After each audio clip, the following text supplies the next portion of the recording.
ابو موسیٰ رضی اللہ عنہ روایت کرتے ہیں نبی کریم صلی اللہ علیہ وسلم نے فرمایا اس شخص کی مثال جو اپنے رب کو یاد کرتا ہے اور جو اپنے رب کو یاد نہیں کرتا زندہ اور مردہ جیسے ہے. تو ذکر کو زندگی سے تشبیہ دی گئی ہے، یعنی جس طرح انسان زندگی کے ساتھ خوبصورت ہوتا ہے، یعنی اس کا ظاہر خوبصورت ہوتا ہے جب زندہ ہوتا ہے، جب مر جاتا ہے تو آپ دیکھیے میت کیسی لگتی ہے، تو اسی طرح ذکر کے ساتھ انسان کا باطن روشن ہوتا ہے اور خوبصورت ہوتا ہے. ذکر جو ہے یعنی اللہ کی یاد جو ہے اس کی کئی اقسام ہیں. قرآن، نماز، تسبیحات، علم کا سیکھنا سکھانا، یہ اس وقت ہم ذکر کی مجلس میں ہیں. پھر اسی طرح دوسروں کو امر بالمعروف کرنا، نہی عن المنکر کرنا. تو یہ جو ذکر ہے اس کی کسی بھی شکل میں یہ اللہ تعالیٰ کے نزدیک ہر چیز سے بہتر عمل ہے. نبی صلی اللہ علیہ وسلم نے فرمایا کیا میں تمہیں تمہارا بہترین عمل نہ بتاؤں جو تمہارے مالک کے نزدیک اچھا اور پاکیزہ ہے اور تمہارے درجات میں سب سے بلند ہے اور سونا چاندی کے خرچ کرنے سے بہتر ہے اور اللہ کی راہ میں جہاد کرتے ہوئے تمہارے کفار کی گردنیں مارنے اور ان کے تمہاری گردنیں مارنے سے بھی افضل ہے. صحابہ نے عرض کیا کیوں نہیں؟ آپ نے فرمایا اللہ تعالیٰ کا ذکر، چاہے آپ نماز میں کر رہے ہیں، نوافل میں کر رہے ہیں، تلاوت قرآن کے ذریعے کر رہے ہیں، تعلیم قرآن کے ذریعے کر رہے ہیں، تسبیحات کے ذریعے کر رہے ہیں، درود شریف پڑھ رہے ہیں، کسی بھی طرح کھڑے بیٹھے لیٹے چلتے پھرتے، فارمل وے میں، انفارمل وے میں، اونچے یعنی جہرن اور سرن، جس شکل میں بھی آپ اللہ کو یاد کرتے تو اس کی اتنی زیادہ فضیلت ہے، بہت افضل عمل ہے. اور اس کے برعکس کیا ہوتا ہے؟ اللہ تعالیٰ سے غافل ہو جانا، بھول جانا، اور وہ عموماً کب ہوتا ہے؟ جب ہم دنیا میں خوب محو ہو جاتے ہیں. اسی طرح رسول اللہ صلی اللہ علیہ وسلم نے فرمایا بہترین عمل یہ ہے کہ جب تم دنیا سے رخصت ہو تو تمہاری زبان اللہ کے ذکر سے تر ہو. اور یہ اسی وقت ہو سکتا ہے جب ہمیں ہر حالت میں ذکر کرنے کی عادت ہو. یعنی ذکر جو ہی چھوٹے تو ہمیں کبھی سی محسوس ہونے لگے کہ کچھ رہ گیا ہے، کچھ چھٹ گیا میرے ہاتھ سے، کچھ نکل گیا ہے، کچھ کمی سی ہے، وہ خلا، وہ خالی پن فوراً محسوس کر لے. ہم ذکر کرنے والے سب سے آگے آگے ہوں گے. رسول اللہ صلی اللہ علیہ وسلم نے فرمایا مفردون سبقت لے گئے. صحابہ نے پوچھا اللہ کے رسول مفردون کون ہے؟ آپ نے فرمایا اللہ کا بہت ذکر کرنے والے مرد اور ذکر کرنے والی عورتیں. ذکر کی حالت میں مسلسل اللہ تعالیٰ کا ساتھ ملتا ہے، اللہ کا قرب نصیب ہوتا ہے. اللہ تعالیٰ فرماتے ہیں میں اپنے بندے کے ساتھ ہوں جب تک وہ مجھے یاد کرتا ہے اور میری یاد میں اپنے دونوں ہونٹ ہلاتا ہے. پھر شیطانی حملوں سے بچاؤ کا مضبوط قلعہ ہے. یحییٰ علیہ السلام نے بنی اسرائیل کو خطاب کیا اور اس میں ایک بات یہ کہی کہ بندہ جب تک اللہ کے ذکر میں مصروف رہتا ہے تو شیطان کے حملوں سے محفوظ ایک مضبوط قلعے میں ہوتا ہے، یعنی دشمن سے بچا ہوا ہوتا ہے. پھر جنت کے باغیچے ہیں ذکر کی مجلسیں، جیسے یہ مجلس ہے. رسول اللہ صلی اللہ علیہ وسلم نے فرمایا جب تم لوگ جنت کے باغوں کے پاس سے گزرو تو کچھ کھا پی لیا کرو. صحابہ نے پوچھا جنت کے باغوں سے کیا مراد ہے؟ آپ نے فرمایا مجالس ذکر، ذکر کی مجلسیں. قیامت کے دن سب سے زیادہ قابل رشک لوگ کون ہوں گے؟ جن کے چہروں کی سفیدی دیکھنے والوں کو ڈھانپ لے گی. وہ انبیاء و شہداء نہیں ہوں گے لیکن ان کے اللہ کے قریب ہونے کی وجہ سے انبیاء و شہداء ان پہ رشک کریں گے. عرض کیا کہ اللہ کے رسول یہ کون لوگ ہوں گے جن پہ انبیاء و شہداء رشک کریں گے؟ فرمایا یہ مختلف قبیلوں کا مجموعہ ہے، مختلف قبیلوں، مختلف بیک گراؤنڈ سے آئے ہوئے لوگ ہیں جو اللہ کے ذکر پہ جمع ہوتے ہیں اور عمدہ کلام کو اس طرح چن چن کر لیتے ہیں جیسے کھجور کھانے والا عمدہ کھجوریں چن چن کے لیتا ہے. تو مجھے اس حدیث کو پڑھتے ہوئے آپ لوگوں کا خیال آتا ہے کہ علم کی مجلس میں سے جو اہم اہم نقطے ہیں وہ آپ اپنے پاس محفوظ کرتے جاتے ہیں. کچھ باتیں دل میں یاد ہیں اور کچھ قلم سے یعنی نوٹ بک میں نوٹ کرتے جا رہے ہیں. تو ایسی مجلسیں جو ہیں وہ انسان کے لیے بہت بڑی نعمت ہے. پھر ذکر نہ کرنا باعث حسرت ہے.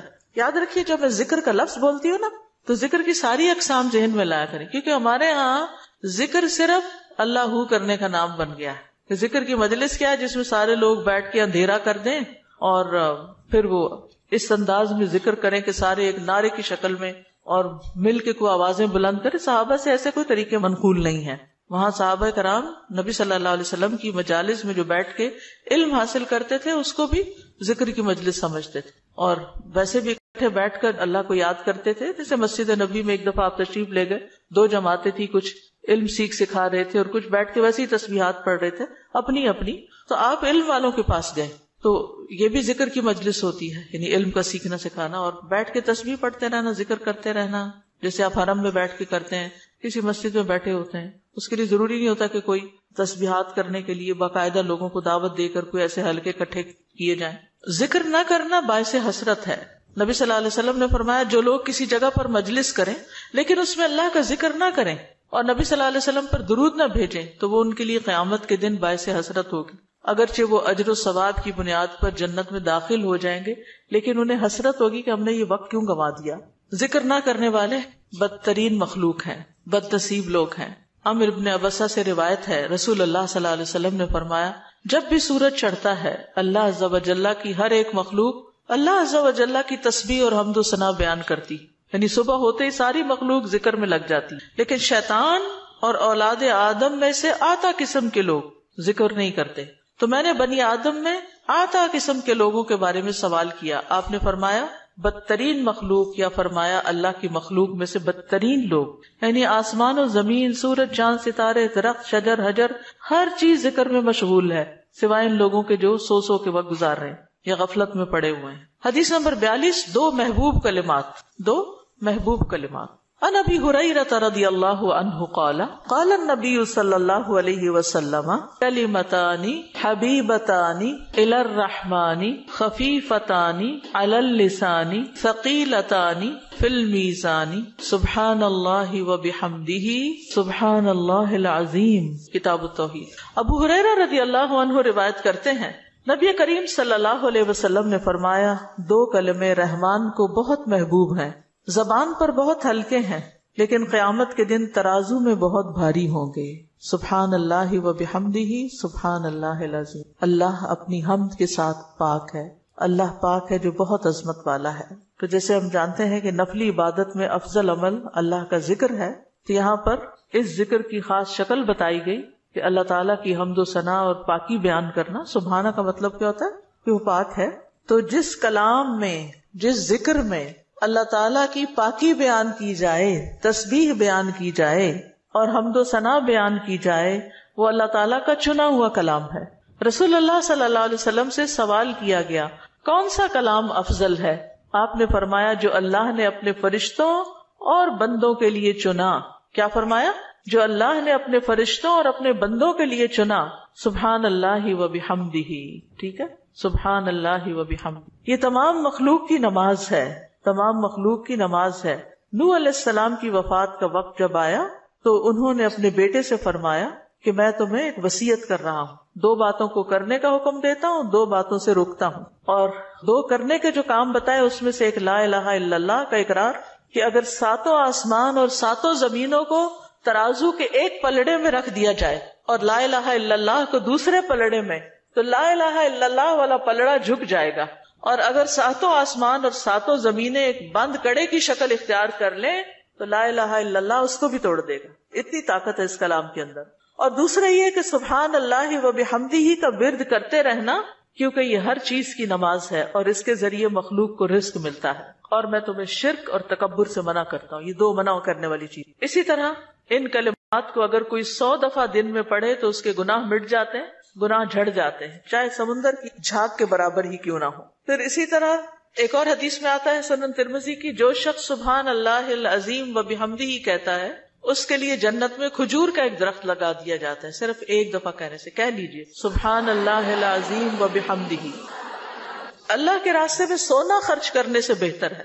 رسول اللہ صلی اللہ علیہ وسلم نے فرمایا جو رات سے خوف کھائے، اکیلا ہونے کی وجہ سے یا ویسے اس کو اندھیرے کا فوبیا ہو، کہ جو رات سے خوف کھائے کہ وہ اس کو پریشان کرے گی، یا مال خرچ کرنے سے بخل کرے کہ دینے کو دل نہ چاہے، یا دشمن سے مقابلہ کرنے سے ڈرے، تو وہ اس قول کی کثرت کر دے سبحان اللہ و بحمدہ، سبحان اللہ و بحمدہ، کیونکہ یہ اللہ کے نزدیک سونے کا پہاڑ اللہ کے راستے میں خرچ کرنے سے زیادہ محبوب ہے۔ ہم میں سے کس کی وسعت ہے کہ سونے کا پہاڑ اللہ کے راستے میں خرچ کرے؟ نہیں کر سکتے، تو اس لیے اس کلمے کو ہی زیادہ سے زیادہ پڑھ لینا چاہیے۔ اسی طرح سبحان اللہ، لا الہ الا اللہ، الحمدللہ، یہ کلمات عرش کے ارد گرد چکر لگاتے اور ان کی بھنبھناہٹ ہوتی شہد کی مکھیوں کی بھنبھناہٹ کی طرح، اور وہ اپنے ذکر کرنے والے کی اللہ کے ہاں یاد دلاتے ہیں۔ تو آپ نے فرمایا کیا تم میں سے کوئی یہ پسند نہیں کرتا کہ اس کے لیے کوئی ایسا ہو جو ہمیشہ اللہ کے ہاں اس کی یاد دلائی جاتے رہے، یعنی کوئی ایسا طریقہ ہو کہ ہمیشہ عرش کے ارد گرد آپ کا ذکر ہوتا رہے.